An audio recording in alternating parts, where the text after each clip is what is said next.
Magandang hapon, narito ang update ukol sa maging lagay ng ating panahon.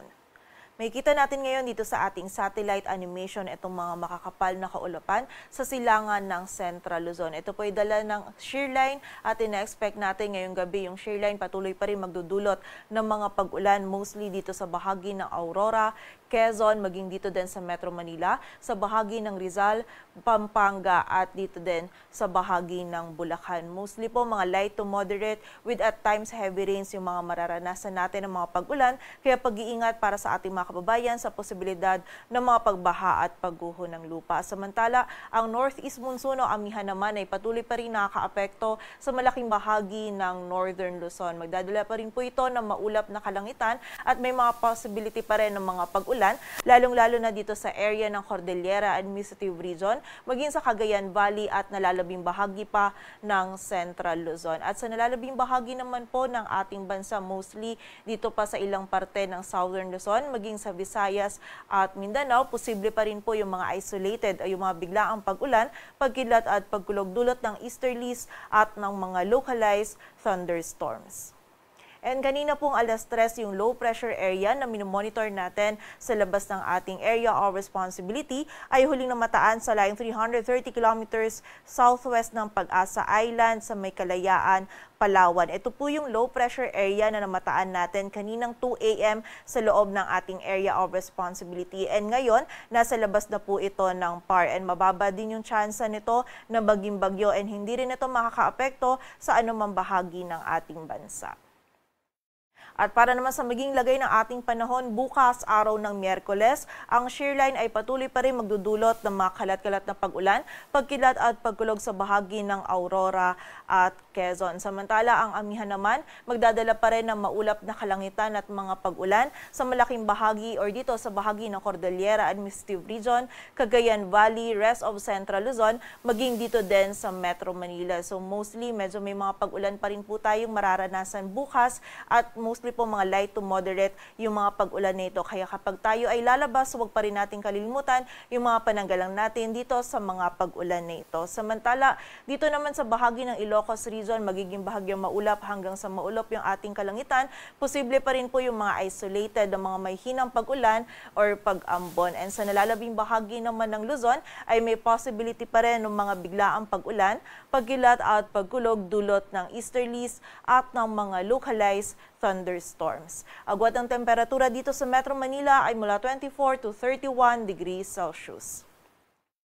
Samantala, dito naman sa buong bahagi ng Visayas at Mindanao, maging dito din sa area ng Palawan, patuloy pa rin magiging bahagyang maulap hanggang sa maulap yung ating kalangitan. Kung meron po tayong mararanasang mga pag-ulan, ito po yung mga biglaan at mga panandaliang pag-ulan, pagkilat at pagkulog dulot pa rin ng easterlies at ng mga localized thunderstorms. And during severe thunderstorms po, posible pa rin tayong makaranas ng mga katamtaman hanggang sa mga malakas na pag-ulan, kaya pag-iingat pa rin sa posibilidad ng mga pagbaha at pagguho ng lupa.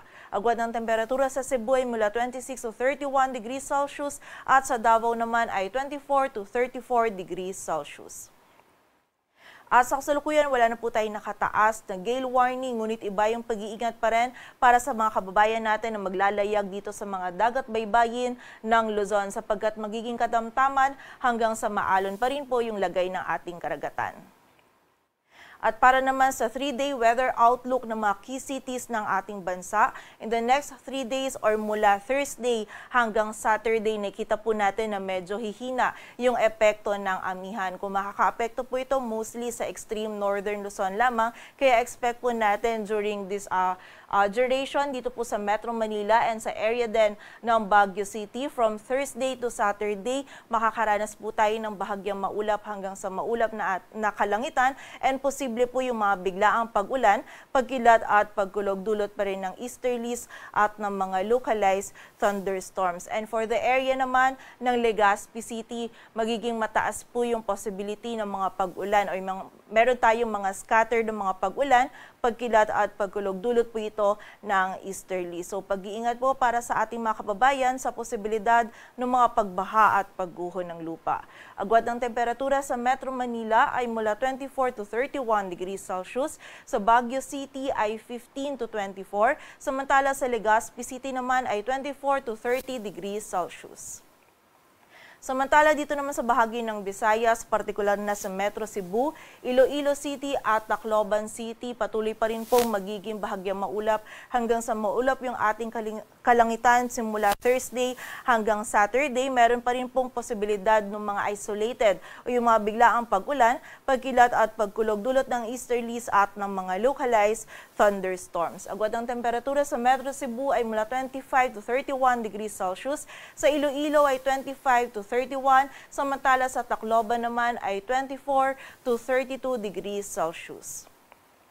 Dito naman sa bahagi ng Mindanao, partikular na sa Metro Davao, Cagayan de Oro City at Zamboanga City, kung meron po tayong mga pag-ulan na mararanasan, mostly ito pa din yung mga biglaang pag-ulan, pagkilat at pagkulog dulot ng mga localized thunderstorms. And muli, during severe thunderstorms, posible pa rin po tayo makaranas ng mga short duration ng mga katamtaman hanggang sa mga malakas na pag-ulan, kaya pag-iingat pa rin sa posibilidad ng mga pagbaha at pagguho ng lupa. Agwat ang temperatura sa Metro Davao ay mula 24 to 34 degrees Celsius. Sa Cagayan de Oro City ay 24 to 32 at sa Zamboanga City naman ay 24 to 33 degrees Celsius. Dito sa Metro Manila, ang sunset ay mamayang 5:27 p.m. at ang sunrise naman ay bukas ng 6:10 a.m.